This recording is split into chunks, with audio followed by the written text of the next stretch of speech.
जिस जगह अभी आप और मैं रहते हैं, ये जमीन आज से 400 करोड़ साल पहले उबलते और दहकते लावे से ढकी हुई थी, जिसका टेम्परेचर 5000 डिग्री सेल्सियस से भी ज्यादा था। हर तरफ आग, गर्मी और ऐसी खतरनाक जहरीली गैसेस थी जिसमें सांस लेना नामुमकिन था, जिन्होंने पूरी जमीन को अपने अंदर ढक रखा था। ना ही यहाँ सूरज की रोशनी आती थी और ना ही यहाँ पानी की एक भी बूंद मौजूद थी। जिंदगी का कोई नामो निशान तक नहीं था, क्योंकि यहाँ का टेम्परेचर इतना ज्यादा था कि अगर कोई भी क्रिएचर यहाँ कदम रखता तो चंद लम्हों के अंदर राख बन जाता। लेकिन फिर अचानक ऐसा क्या हुआ कि हजारों डिग्री जितनी ये गर्म जमीन ठंडी पड़ने लगी, और ना सिर्फ ठंडी बल्कि बिलियंस ऑफ स्टार्स और प्लैनेट्स के इस यूनिवर्स में सिर्फ एक इकलौती ऐसी जगह बनी जहाँ जिंदगी मुमकिन हुई। जमीन पर ये दरख्त, ये पानी, इंसान और जानवर कहाँ से आए और क्यों, जानते हैं आज की इस वीडियो में। कहानी हमारे अर्थ की।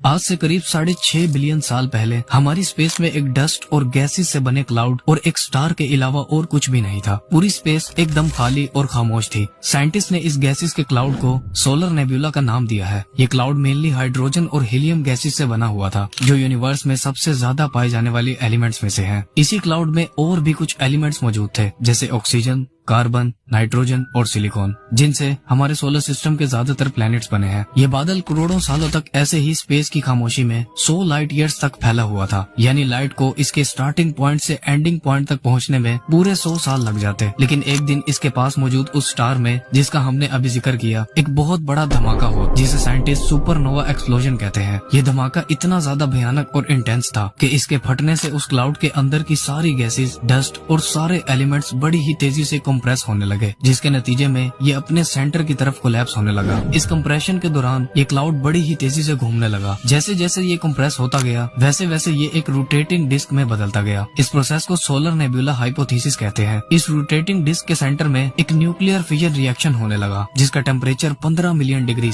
यानी 1.5 करोड़ डिग्री से भी ज्यादा था, जिससे हमारा सूरज यानी सन अपने फॉर्मेशन में आया था, जिसके अंदर भी न्यूक्लियर फिजन रिएक्शन से ही एनर्जी, हीट और लाइट बनती है। सन हमारे सोलर सिस्टम का 99.76% मास खुद अकेला होल्ड करता है, जबकि बचे हुए 0.14% में बाकी सभी प्लैनेट्स, मून्स, कॉमेट्स और एस्ट्रॉइड्स वगैरह बनते हैं।